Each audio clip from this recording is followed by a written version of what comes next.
สบายดีทุกคนมันจะคือจะมารีวิวไปเลาะหาซื้อน้ำมันมาไว้ไถนาเด้อเพราะว่าช่วงนี้เป็นช่วงที่เริ่มเข้าฤดูเฮ็ดนาแล้วเพราะฉะนั้นจอยก็เลยจะต้องมารีวิวไปหาซื้อน้ำมันมาไถนาหลายคนถามจอยมาว่าจอยอยู่บ้านเจ้าเวลา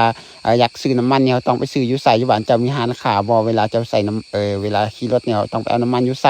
มื้อนี้จอยสิพาไปเบิ่งเลยเด้อทุกคนคือน้ำมันนะอยู่บ้านจอยก็มีคือการหาราคาน้อยๆนู่นนี่นั่นนะมีแต่ว่าเขาเจ้าขายแพงเพราะฉะนั้นจอยมันบ่อยากได้หน่อยคันอยากได้หน่อยจอยมันซื้อตามหมู่บ้านแต่ว่าจอยส่วนหลายครอบครัวของจอยเนี่ยเวลาอยากได้น้ำมันมันจะไปหาซื้ออยู่ในปั๊มใหญ่เลยทางเขาในเมืองพวกเราทุกคนออกจากบ้านของจอยไปกับประมาณ8 กิโลหรือว่า10 กิโลนี่แหละมันจะอยู่บ้านคันเทิงเลยทุกคนบ้านจอยจะเป็นบ้านปักขันเมืองนาบากแขวงหลวงพระบาง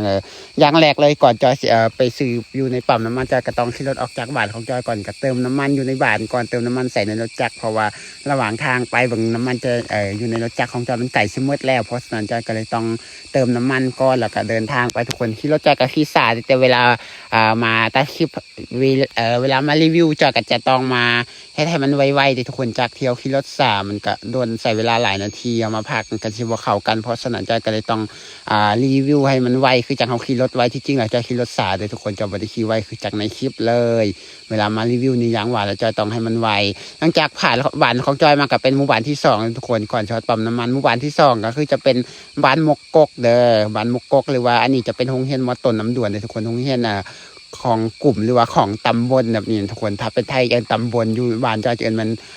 กลุ่มเด้อก็คือโรงเรียนน้ำด่วนหรือว่ากลุ่มน้ำด่วนแบบนี้นะทุกคน8-9หมู่บ้านมาเข้าโรงเรียนอยู่นี่โรงเรียนมอต้นม.1 5 ม.4เด้อ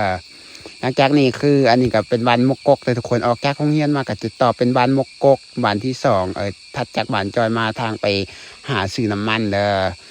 หลายคนก็ถามว่าเวลารถเพเวลาเข้าในเมืองรถเพเนี่ยมันจะต้องไปอยู่หรือว่าจะต้องไปซ่อมรถอยู่สายหรือว่าแปลงรถอยู่สายแบบนี้ก็คือแบบนี้แหละทุกคนขี่รถไปผ่านไปประมาณ3-4 กิโล4-5 กิโลก็จะเจอ1หมู่บ้านไปเรื่อยๆนี่นะอันนี้หลังจากผ่านบ้าน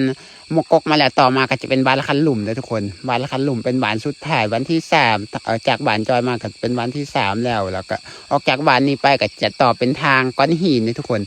อันนี้คือจะเป็นบ้านละคันหลุมที่จอยผ่านมานี่ก็คือจะเป็นบ้านละคันหลุมบ้านละคันหลุมเป็นหมู่บ้านที่สุดท้ายวันที่ทางแดงเลยทุกคนต่อมาก็ขึ้นจะเป็นทางหินทางก้อนหินไปเลยจะเป็นทางถ้าไปทางซ้ายมือนี่ก็คือจะไปทางเขื่อนน้ำอู3แต่ถ้าไปทางขวามือทางหนาที่จะไปนี่คือจะไปเมืองน้ำบากเลยทุกคนระหว่างทางในมาคือแบบนี้แหละทุกคนเส้นทางหินก็จะเป็นทางแบบนี้หลายๆคนก็บอกว่าจอยคือบ่เถื่อน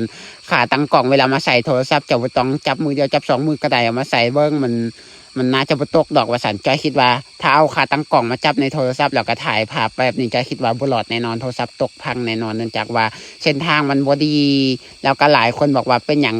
สิใส่บ่ได้เขาต้องใส่เอายางฮัดดีมันก็สิอยู่เองแต่ว่าเท่าจอยค้นหา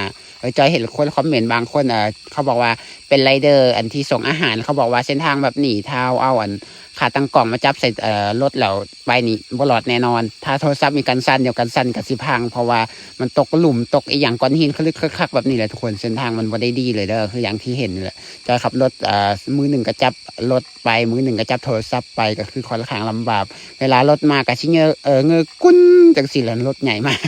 กินขี้ฝุ่นไปสุดทางเลยได้ขนาดไปในเมืองแต่ละครั้งนะคือจะเป็นแบบนี้เลยทุกคนขี่รถผ่านมาโดนสักพักหนึ่งแล้วไ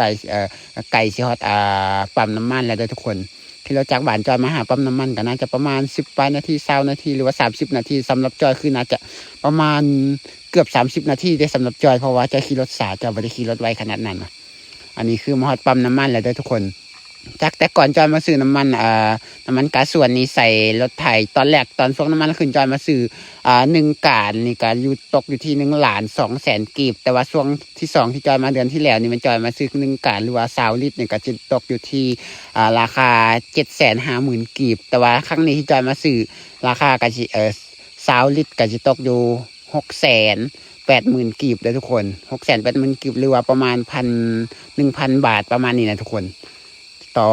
20 ลิตรก็คือตอนนี้จอยซื้อน้ำมันเรียบร้อยจอยก็เดินทางกลับบ้านคือเก่าทุกคนแล้วสำหรับคลิปมาเราหาซื้อน้ำมันจอยก็สิได้ขอจบซ้ำนี้เด้อแล้วพบกันในคลิปหน้าสำหรับคลิปนี้ขอจบซ้ำนี้น้ำมันก็คือมาซื้อในปั๊มมันจะราคาถูกกว่าอยู่ในบ้านที่อยู่แถวบ้านเฮาเด้อทุกคนแล้วพบกันใหม่คลิปหน้าแล้วบ๊ายบาย